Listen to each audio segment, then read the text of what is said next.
ladies and gentlemen, Mr. Walter Matthau. Seldom in history has one man captured so completely the heart, the mind, and the imagination of a people as did General of the Army Douglas MacArthur. In a military career that spanned more than half a century, he fought hard in the cause of freedom and justice. He was one of the most resourceful field commanders of his era, a brilliant chief of staff and a military governor whose wisdom and fairness have set new standards for military statesmanship. His campaigns in the Pacific will serve as models of strategy for generations of soldiers still unborn. His greatness as a strategist can be explained in one sentence. He attained his objective quickly, decisively, and with minimum American losses. The drama and excitement of his brilliant career was expressed in an historic speech he made before a joint session of Congress. Mr. Walter Cronkite, the noted commentator, now brings you the MacArthur story. I am closing my 52 years of military service.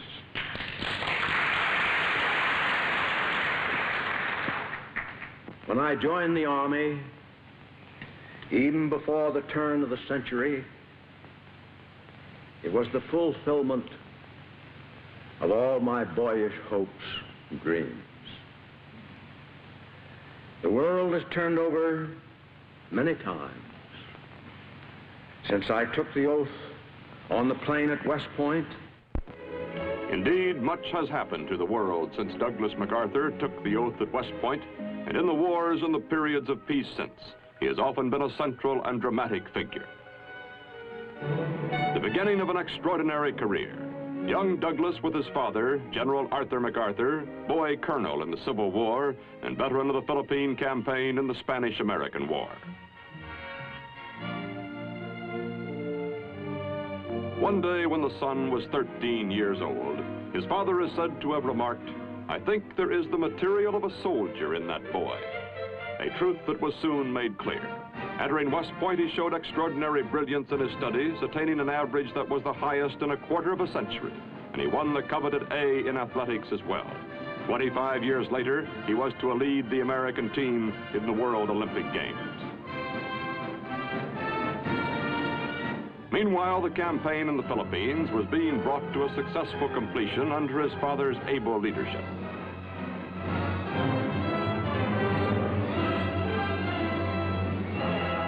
The son was eager to visit these battlefields, and after West Point, his first assignment was to survey areas of these islands. One of these was the Bataan Peninsula, where he was to fight many years later in a desperate but heroic struggle. During the following years, Lieutenant MacArthur had opportunities to study the entire Far Eastern area, gaining an insight into the attitudes and feelings of peoples hardly known by the West.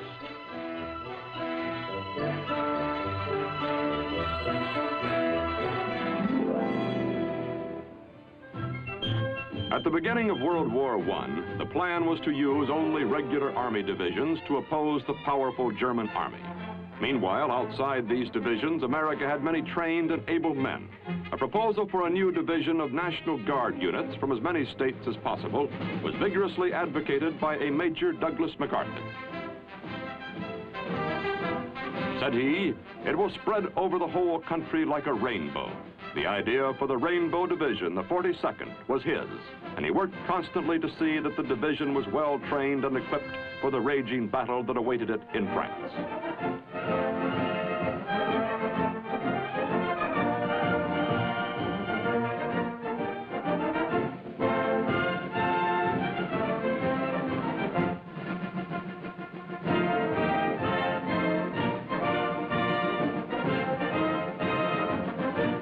Rainbow Division moved up to the front.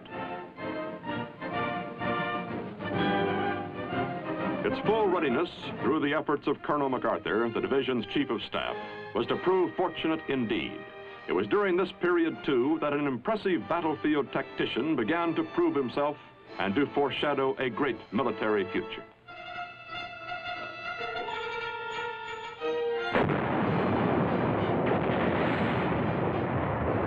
Soon known for brilliant decisions on the battlefield, Colonel MacArthur was also to gain a reputation as a man who faced danger completely unafraid. Before long, he was in command of the Rainbow Division, the youngest American division commander in the war.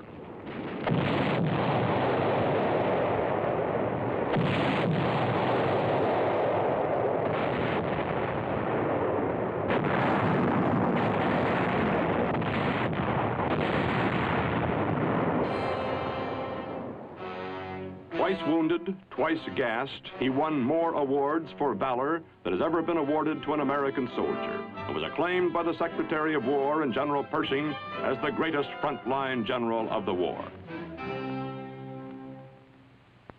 Returning to West Point, he became the youngest superintendent the Academy had ever had. Here he broadened the curriculum to include a full college education and introduced a now widely followed program of intramural athletics. Today, here, he is a symbol and an inspiration.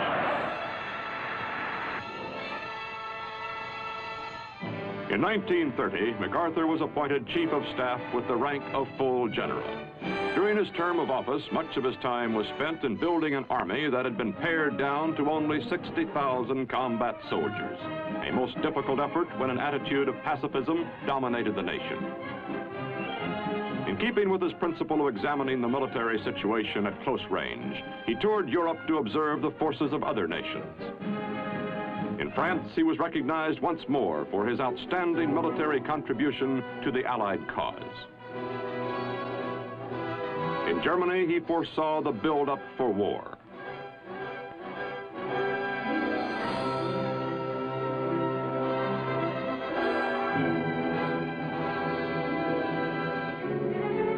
Back home, he begged his country and Congress to realize that the United States was in danger.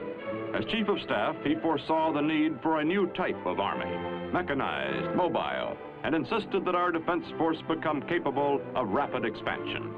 Recognizing his abilities, President Roosevelt broke precedent by reappointing the youngest Chief of Staff we have ever had to a second term.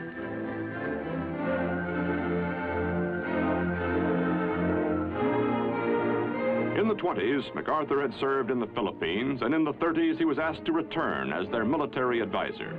A deep mutual regard between the Filipinos and MacArthur grew during this period. It was the basis for a gallant defense that was to come.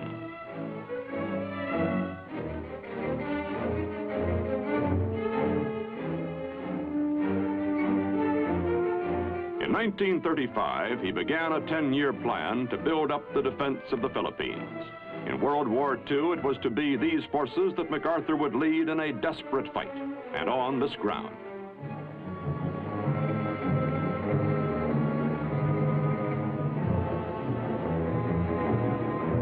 But now the leader, at 57, having served in the United States Army for 34 years, decided to retire. 4 years later, it was as though his military career were just beginning.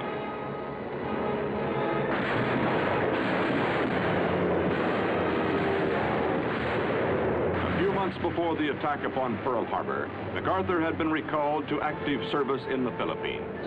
On the day after Pearl Harbor, the Philippines, too, were under attack.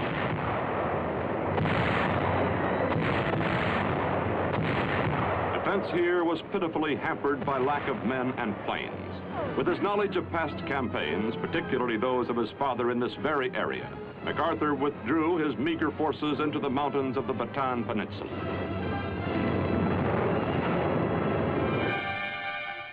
From the rocky fortress of Corregidor, he directed an operation as crucial as any in the war.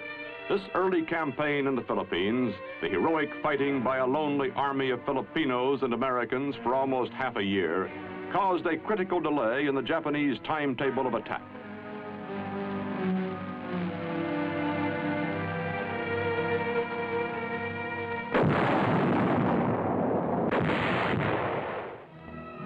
Back at home, the leader of the first desperate ground fighting became a symbol to a nation just beginning to gird itself for all-out war.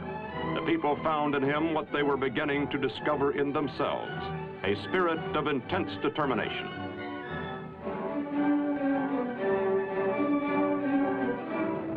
Suddenly, MacArthur was ordered by President Roosevelt, who regarded him as our greatest general, to leave to carry on the fight from Australia.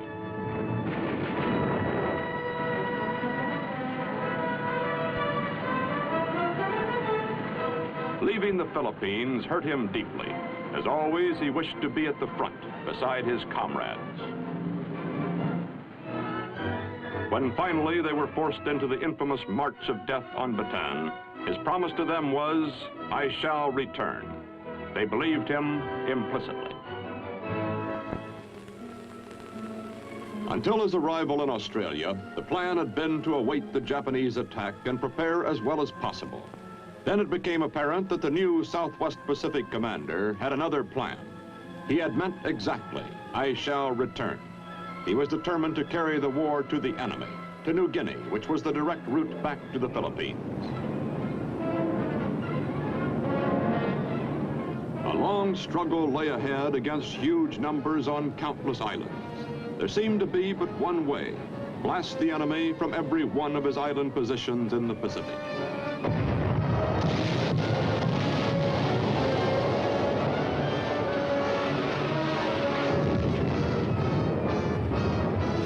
Victories came, but they were costly. Was there some other way? Knowing the area, knowing the enemy, utilizing all our air and naval skill, the commander developed his plan to capture only a few key positions on the way to the Philippines. Now, against these key positions, the pattern of attack. First, heavy preparatory fire to soften up the objective.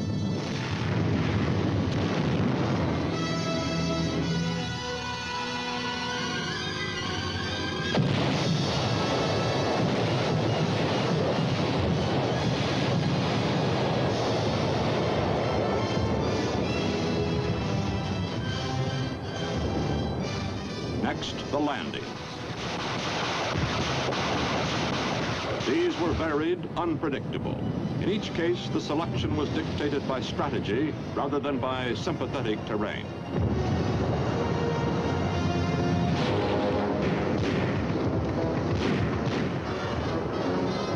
There were many beaches. Some were ideal, hardly more than a matter of getting one's feet wet. Meanwhile, the gain was tremendous, the enemy never having expected us to come ashore here. There were other shores, many of them wicked.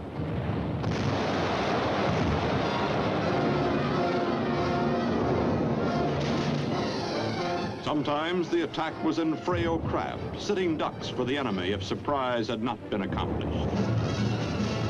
On another beach, amphibious tractors. Continually the envelopment, the flank attack, decisions, difficult ones, boldly made based upon unique knowledge and experience. In addition, a mastery by MacArthur of combined operations of the three arms, the key to modern warfare. Leaders and men shared the glow of victory. Losses on the Allied side were relatively small, since damaging frontal assaults were avoided.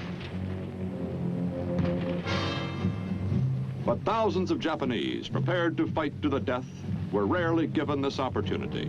Although many were captured, thousands more were isolated, their supply and communication lines destroyed. In the words of the strategist who conceived and carried out the plan, the main body of the enemy was left to wither on the vine. To the outside world, to many who saw the newsreels, the progress being made by the general was admired and applauded. But to those who understood MacArthur, they saw beneath every move his determination to return to the Philippines. This to him was a moral obligation. These islands, a second home and a place where he had left his comrades, were to be the springboard for ultimate victory over Japan. Invasions in the Southwest Pacific continue. To the commander, these hard-fought steps zigzagging along the coast of New Guinea were preliminaries, necessary ones. Finally, having gained the northwestern end of the island, with thousands of the enemy bypassed, there was no question in his mind as to the next objective.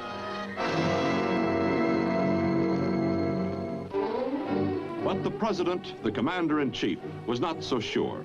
In a meeting at Hawaii in 1944, "Where do we go from here, Douglas? Shall it be Formosa or the Philippines?" In the discussion with Admiral Nimitz and the president, there were many urgent military reasons for the choice presented. And one less tangible reason for going into the Philippines presented by MacArthur. On moral grounds, we had to return to support the Filipinos, our allies and friends. The decision was made. Leyte Gulf, 41 years before, as a newly commissioned engineer, Lieutenant MacArthur had made a survey of this area, its potentiality and needs in case of war. Now, 2 miles off the starboard, was Leyte again.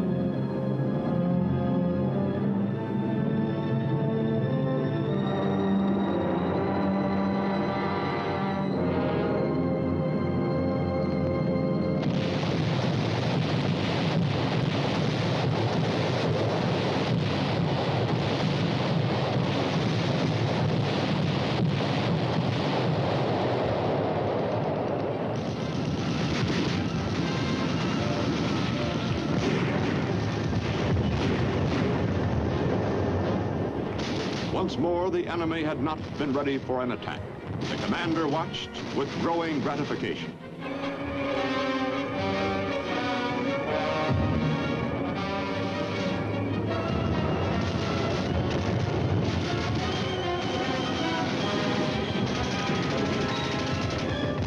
With the help of guerrilla intelligence and sabotage, Americans held the beachhead, encircling and surprising the enemy. Now on the beaches of Leyte, a seemingly limitless supply of LSTs, men, and equipment, the result of carefully laid plans.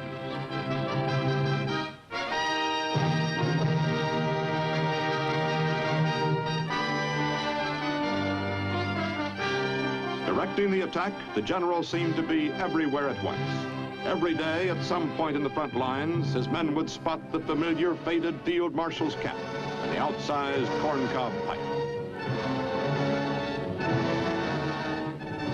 The landings at Leyte and Lingayen Gulf finally brought troops on the final difficult leg of the journey, on the road to Manila, where the going became more difficult as the enemy threw in huge numbers of reinforcements in an all-out effort to halt the steady advance.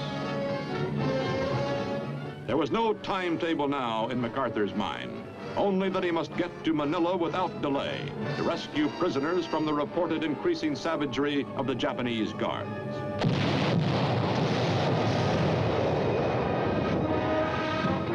In Manila, the fighting was block by block. Troops found what the leader had told them to expect. The enemy had dug in for a long siege.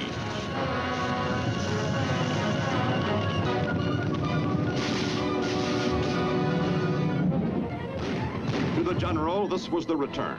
This was the climax of the mission to which he was so deeply dedicated. And now, Corregidor.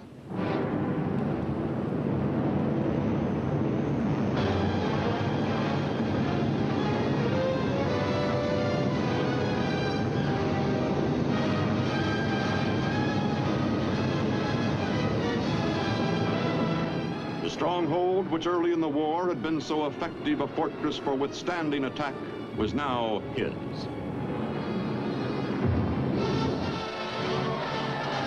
Finally, while civilians celebrated joyfully at one end of the city, and the enemy still fought bitterly at the other, MacArthur entered Manila. He had kept the soldiers' faith. Probably his greatest reward was the visit to prison camps. Santo Tomas, Bilibid, Cabanatuan, Los Baños. A series of daring surprise raids had rescued every prisoner held by the Japanese.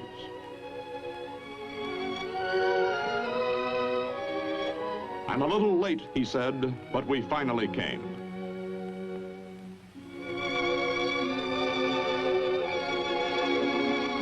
Once more, Corregidor and the Philippines were under an American flag. Then, suddenly and swiftly, the war against Japan was brought to a close.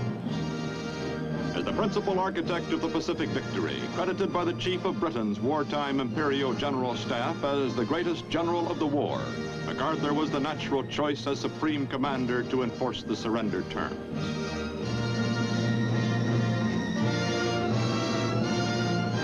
Aboard the battleship Missouri, an awesome ceremony was to take place.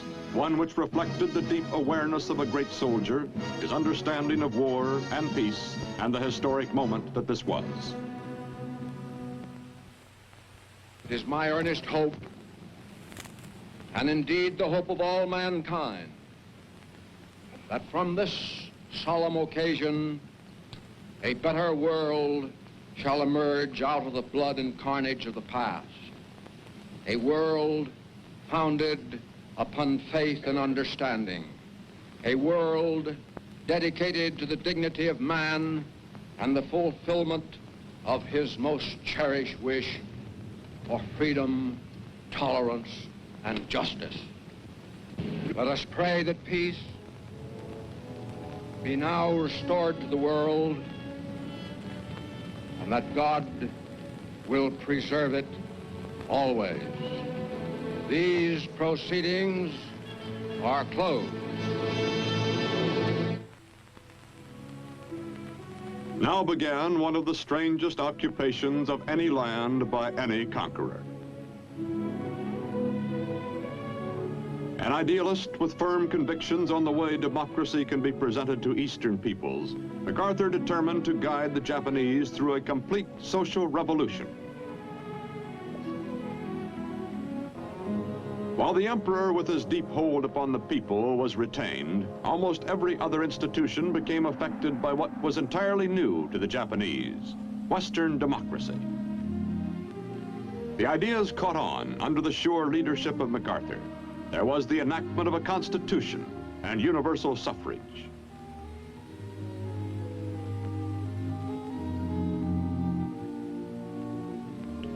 The National Diet, highest organ of state power, became responsible to the people. Monopolies were broken up. Land reform was instituted, which transformed tenants into owners. These rural capitalists became a strong bulwark against communism. In Japan, the social reforms urged by MacArthur proved one of the most successful experiments in history.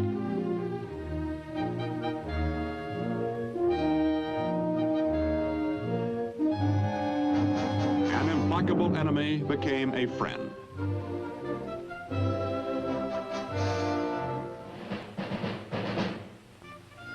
During the occupation, the people took him to their hearts, and his family as well.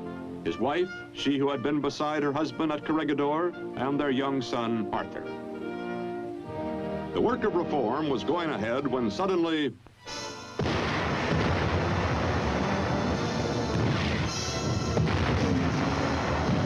a huge military force swept down from North Korea across the 38th parallel. Handfuls of Americans serving as occupation troops in Japan were flown into South Korea in a rapid show of strength aimed at showing greater resources than actually were at hand.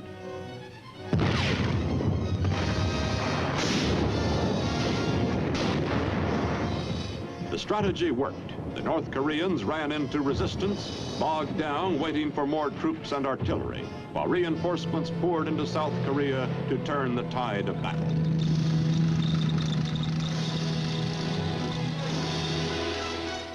During the ensuing months, General MacArthur guided the war as Commander-in-Chief of United Nations forces in Korea.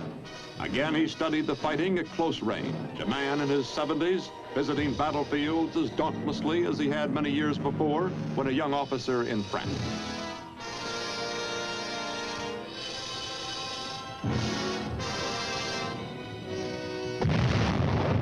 Then came the daring amphibious attack at Incheon, behind the enemy's lines on a shore that others had declared too risky.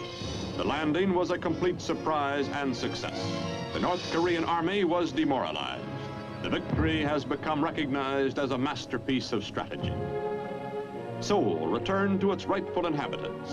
There had been a long line of cities and towns returned under MacArthur's leadership. It was at this time that President Truman cited MacArthur for his vision, his judgment, his indomitable will, his unshakable faith. The Korean War continued northward. The orders were the destruction of the North Korean armed forces. And then the Chinese communists entered the conflict, posing new questions in Washington, not only military but political. While carrying out what he considered to be his duty as Supreme Commander, the pursuit of victory on the battlefield, General MacArthur came into conflict with those he served.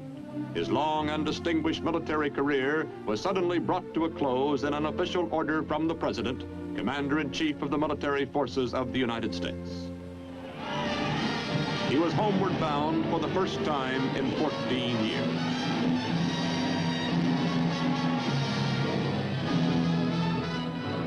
The San Francisco reception was the largest, the most vociferous the city had ever known.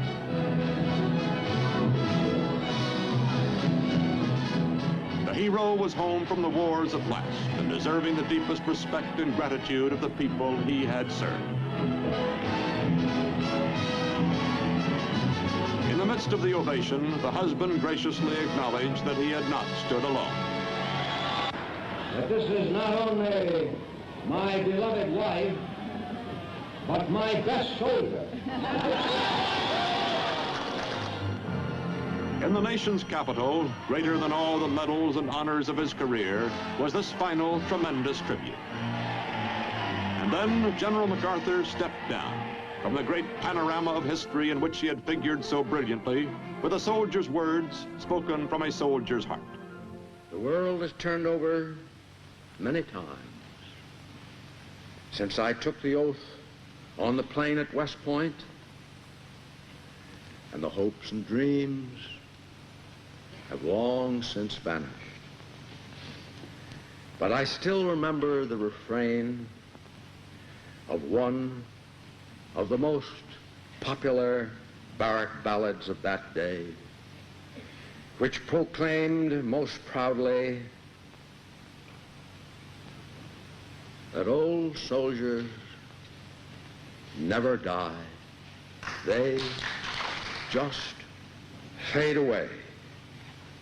And like the old soldier of that ballad, I now close my military career and just fade away. An old soldier who tried to do his duty as God gave him the light to see that duty. Goodbye.